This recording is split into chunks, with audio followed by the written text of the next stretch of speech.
Mercredi 17 avril 2019, bonsoir à tous, soyez les bienvenus à Édition 10. Tout de suite, les informations. Le président de la République, Jovenel Moïse, a rencontré le mardi 16 avril des responsables impliqués dans la sécurité en Haïti.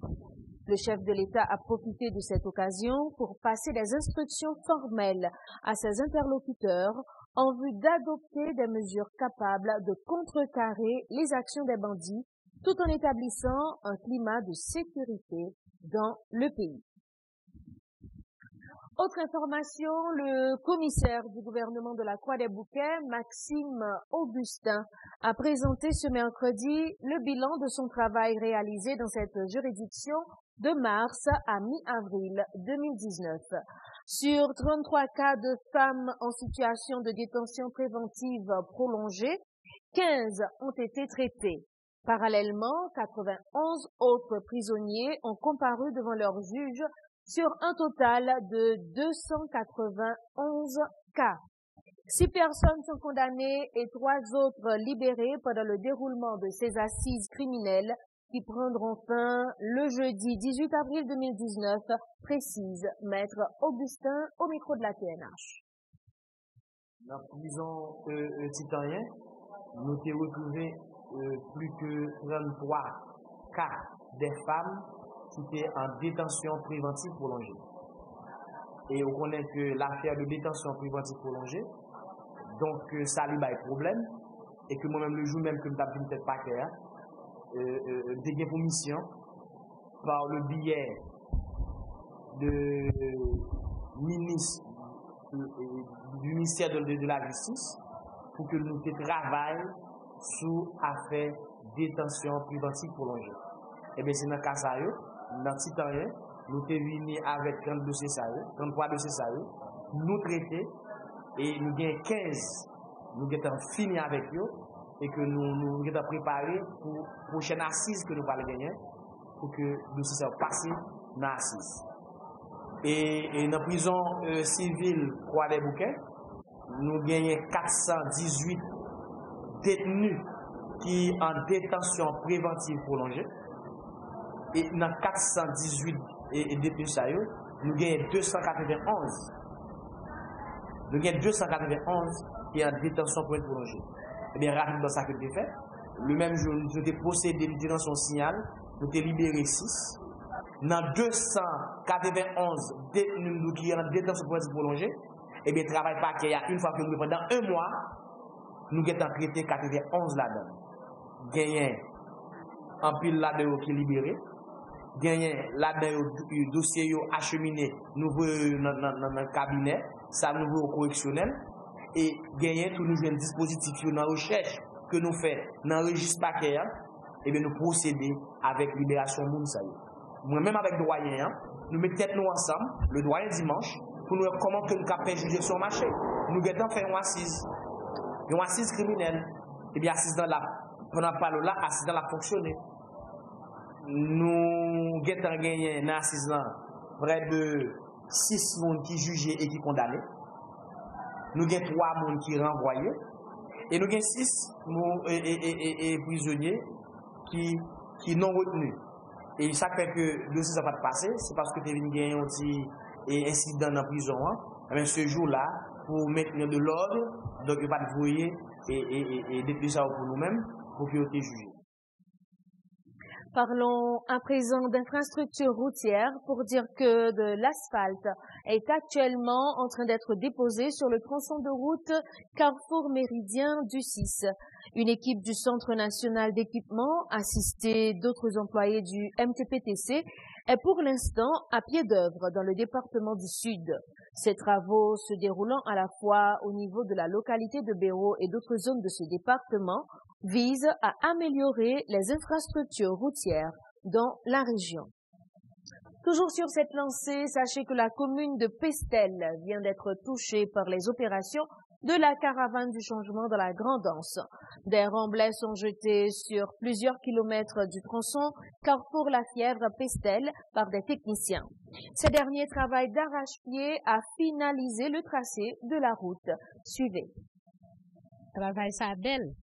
c'est qu'on y a, pestel absent la pestel. Paul pas de bon même. Pas de gain route, moto pas de entrer, ma besoin pas l'eau pour machine. Là, on a des motos prendre, nene l'hôpital, quel que l'en soit côté lié à, moto à nene, machine à nene.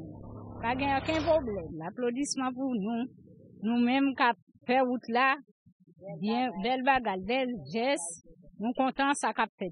Route là, c'est un pile la boule, c'est pire, c'est un roche.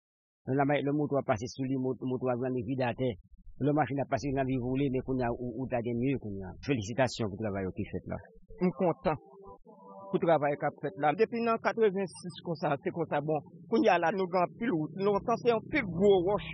Nous pas capable de monter pour même marcher, même nous bête c'est capable. Mais qu'on y a, nous félicitons, nous avons bon route là. Nous poursuivons avec, pour dire que la 9e édition du sommet international sur la finance du groupe Croissance se déroulera cette année du 22 au 29 avril autour du thème « Financer l'agritourisme en Haïti ». Selon son PDG, Kessner Farrell, tout un ensemble d'activités est prévu pour marquer cet événement qui coïncide avec le 25e anniversaire du groupe ainsi que les 40 ans d'existence de la Banque de la République d'Haïti. Suivez un extrait. En marge du sommet, comme d'habitude, avec faute et relation avec les mairies, nous avons fait 3 jours d'activité semaine-là. Donc, les maires qui l'ont signé à triomphant avec support Banque centrale, CNMP, Commission nationale des marchés publics, également le ministère de l'Intérieur, Cour supérieure des comptes, tout participer pour nous expliquer l'importance des marchés publics dans le cadre du développement des marchés financiers. Et nous avons également les directeurs généraux et les directeurs financiers des mairies qui ont participé à l'activité ça pendant 3 journées. L'idée, c'est de renforcer le plus possible la modernisation au niveau du système financier, pas simplement au niveau national, mais également au niveau local. Et le gouverneur Banque centrale a une grosse annonce. Il dit que Banque centrale a prêt pour dar un support au niveau municipalité. Il va lancer un nouveau instrument financier qui s'appelle Bon Municipal. Bon du Trésor, là, c'est au niveau national, le ministère des Finances peut-être. Et bien, mairie qui mettait l'ordre de la caille, qui a une réduction de compte, qui a une bonne gestion financière, qui a une opportunité pour qu'on y a là et mettre des bons au niveau municipal. Je ne vais pas citer un nom là, mais nous allons l'annoncer dans ce sommet que bon mairie, que le gouverneur Banque centrale là, pourra signer un protocole d'accord pour commencer avec l'activité ça. Donc c'est 3 et en marge de sommaire avant le 22, 15, 16, 17, nous allons réaliser avec les maires. Et à partir de la semaine prochaine, lundi prochain, et en pile maire dans le pays pour venir Port-au-Prince sur invitation du ministère de l'Intérieur pour participer à la première journée qui est la finance municipale. Pendant toute journée et le 22, qui va dans le Caribéa, on a fait finance municipale. Deuxième journée, nous allons discuter particulièrement du thème sommaire à vie tourisme. Donc, on a tout problème de stabilité politique là, qui impacte le gain sur le tourisme local. Donc, nous allons inviter des gens sortis dans le sud, dans le sud-est et dans le Moui, pour dire comment que l'instabilité politique a affecté le secteur ça de manière considérable. Mais je ne vais pas prêter ce bon abat négatif, puisque la Banque centrale a encouragé en pile à travers un circulaire ou le circulaire 113, à savoir le secteur agricole, et notre circulaire pour le secteur touristique. Donc, on va le montrer que 2 chaînes agriculture avec tourisme, sont supposés lier ensemble, parce qu'il faut bien comprendre, soit inviter les touristes à Caillou, pour capable produire manger. Sinon, il va le bord déficit balance commerciale. Troisième journée sommaire assez spéciale, donc gros enquête que Banque centrale avec USAID, avec une organisation de BAI, réalisée au niveau national sur l'inclusion financière, et nous allons publier les résultats le mercredi, vu qu'on a parlé de finances publiques. Et quatrième journée sommaire, c'est l'évolution du système bancaire. Et dans l'après-midi, Banque centrale va montrer qui réflexion qu'a fait aujourd'hui dans le pays d'Haïti pour mettre en place un stock market dans le pays. Nous avons quitté Caribé jeudi, pour nous traverser l'université Prispea, vendredi et samedi, avec les technologies de l'information et de la communication et le monde de la finance, parce que Jean va le dire dans le 21e siècle, ça va changer radicalement. Autre information, les responsables de Médecins sans frontières Haïti ont inauguré ce mercredi 17 avril leur centre hospitalier spécialisé dans les cas de brûlure à Cité-Soleil, plus précisément à Brouillard, du côté de la rue Hubert Drouillard. Ce centre dénommé Douvanjou offrira aussi d'autres services et fonctionnera 24 heures sur 24 selon les responsables de MSF Haïti. Cette cérémonie s'est déroulée en présence de certains représentants du ministère de la Santé publique et de la population. Un extrait. C'est une prise en charge multidisciplinaire, donc avec chirurgie, hospitalisation et également prise en charge donc en ambulatoire avec les soins de santé mentale, les soins physiothérapie également. Donc voilà, nous avons en moyenne entre 600 et 800 patients par an, grands brûlés, pris en charge donc dans le centre.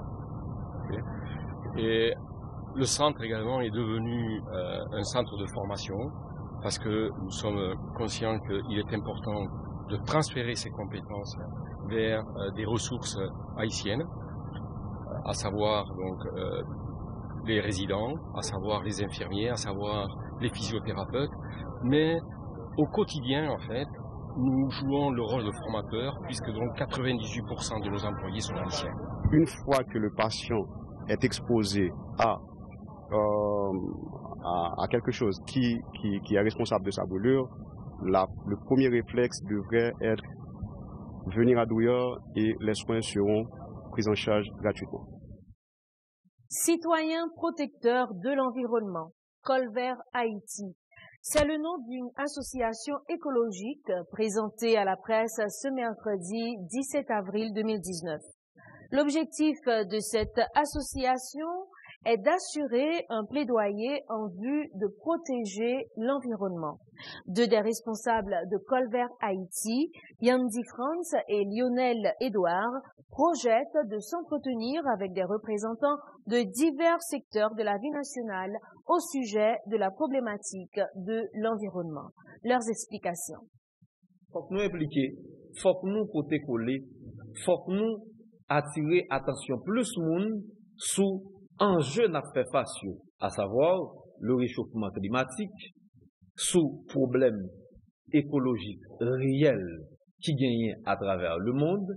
Grand pays pollueurs yo tellement conscient de problème là, non souci pour capable gagner ça n'a capable de une sorte d'indemnisation à six pays insulaires yo tant Haïti qui c'est principaux victimes yo décidé yo dit a mettre des fonds à disposition le monde, que ce soit organisé de grands forats mondiaux, tant que COP 21, 22, 23, 24, qui sont faits dans fin 2018 là.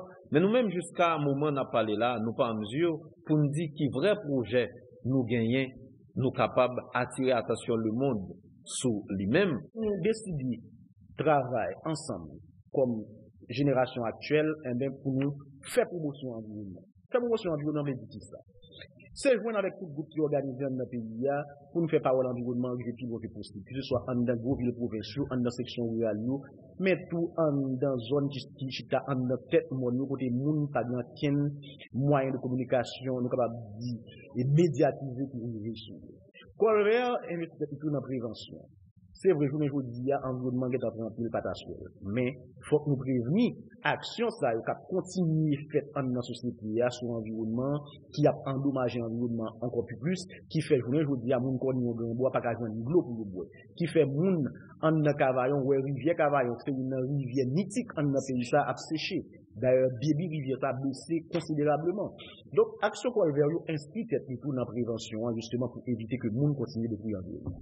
Action Col Vert là, tout, il visait ça les réhabilitation environnement. Col Vert là, tout, pour le parler avec l'autorité, à savoir pouvoir exécutif, pouvoir législatif, pouvoir exécutif là, pour faire respecter la loi là, pour protéger l'environnement, mais pouvoir législatif là, tout, pour créer de nouvelles lois plus modernes qui plus adaptées à la lutte à travers le monde, justement pour protéger l'écosystème, pour protéger la biodiversité à travers le monde. Col Vert là tout, pour le parler avec le pouvoir judiciaire là, mais justement, le délinquant environnemental a pas agi. Par exemple, moun qui a boulé forêt, moun qui a crasé bassin versant, moun qui a construit des entreprises dans des lieux qui pas fait pour ça. Et puis sachez que l'ONG Plan International a réalisé ce mercredi 17 avril un atelier sur la problématique de la violence faite à l'égard des enfants au sein de la société. Cet atelier a été aussi l'occasion pour le responsable du plan de mettre en évidence des travaux qu'ils sont en train de faire pour lutter contre la violence faite à l'égard des enfants. Suivez. C'est une présentation sur problématique violence et qu'a frappé ti moun ak jeune dans le pays. Donc je dis à nous c'est une présentation que nous faisons chaque année pour journalistes ou bien représentants de la presse pour inviter à rejoindre nous dans la cause ou bien dans le combat que nous avons mené, dans la lutte que nous avons menée contre la violence qu'a fait ti moun ak jeune dans la société. Le plan lui-même seul, c'est une organisation internationale, nous pas qu'à influencer politique nous-mêmes pour contre nous. Nous pas qu'à venir avec des lois pour nous proposer d'État. Donc c'est ça que fait nous inviter toutes les couches de la société pour rejoindre nous dans la cause là et parce que nous-mêmes, j'aime dire là, nous pas qu'à, nous pas qu'à faire pour contre nous, et nous trouver les bons, et nous plus forts tout, là, nous travaillons ensemble. C'est ça que fait nous travaillons avec, Timounio, nous travaillons avec parents, nous travaillons avec l'école, nous travaillons avec la presse, nous travaillons avec monde de la société civile là. Alors, nous gagnons Timoun parrainé, c'est avec Timoun parrainé nous travaillons, des monde dans l'autre pays qui aident nous, et fait des activités pour toucher Timoun sa yo. Alors, il pas Timoun yo directement, c'est Timoun yo à travers famille yo, à travers communauté yo. J'aime dire, c'est resserrer le lien à collaboration avec la presse. C'est pas seulement journalistes yo. Nous te souhaité, alors, pas partenaire, non? Moun directement que nous réagissons avec dans la presse, c'est journalistes yo. C'est ça que nous souhaitons que yo sensibiliser yo même, pour qu'à vendre cause la pi bien, pour qu'à aider nous plus dans ça n'a fait. Après ça n'a touché patron média yo. À court terme, c'est, gain des émissions, des rubriques, dans la programmation média qui adresse ces problèmes ça directement thématique là alors directement et à moyen terme long terme c'est qu'un bel lien yo et que yo même leur sensibiliser que vraiment ça vient en réalité que nous pas joindre des vidéos côté timoun yo exposer timoun yo n'importe genre ou bien dans des films que timoun yo va regarder mais c'est vraiment comme si tout le monde sensibilisé sur question pour éviter que timoun yo subisse ça ou bien yo garder ou bien tendre n'importe ça Haïti, migration. 23 000 cas de rapatriement ont été enregistrés officiellement dans le pays de janvier à mars 2019, rapporte ce mercredi le groupe d'appui aux rapatriés et aux réfugiés GAR. La responsable de communication et de plaidoyer du GAR, Géralda Saint-Ville, appelle les autorités à assumer leurs responsabilités en vue de protéger les droits des migrants haïtiens au niveau de la frontière haïtiano-dominicaine. C'est précisé. Nous enregistrons un total de 23 941 rapatriés, 265 retournés spontanés et 79 mineurs non accompagnés. Quand nous disons mineurs non accompagnés, c'est des petits monde qui rentrent sans parents, sans proches et malheureusement qui joignent même traitement avec adultes. Alors, j'en ai toujours dit, nous dénoncer façon rapatriement au fait par rapport avec traitement que au bail rapatrié. Parce que nous connaissons notre façon d'arrêter, dans zone où trouver, du moins ce côté où mettez au dormi, qui pas répondre avec normes. C'est un ensemble de violations que migrants toujours à dénoncer. Et en plus, rapatriement au fait sur base de racisme, discrimination. Parce que c'est pas que moun n'a pas en condition d'irrégularité, nous conjoignons des mondes qui ont un passeport, un visa valide, pourtant l'autorité dominicaine rapatrié quand même. Recommandation c'est qui ça? C'est vrai que y a une organisation société civile là qui est très active, ces missions nous ne pouvons jamais suspendre avec elles, mais moyens tellement limités, nous pas qu'à bailler une réponse à une grande quantité de personnes. C'est peut-être ça, parallèlement à ça, nous toujours encourager pour l'État renforcer présence lui qui peut permettre un bon accompagnement mais toute question de réinsertion sur le long terme lui prend en charge parce que nous-mêmes dans le cadre du programme réinsertion nous avons touché 300, 400, 500 familles par exemple année 2017 là nous avons assistance à près de 10 000 rapatriés qui sont efforts considérables pour nous mais qui pas résoudre le problème là puisque il y a une quantité de personnes qui toujours pas gain assistance. C'est pour l'État renforcer l'assistance, accompagner les gens qui permettent de réintégrer dans la communauté. Et c'est ici que s'achève cette édition, mesdames, messieurs. Merci d'avoir été avec nous. Très bonne fin de soirée sur la télévision nationale d'Haïti. Au revoir.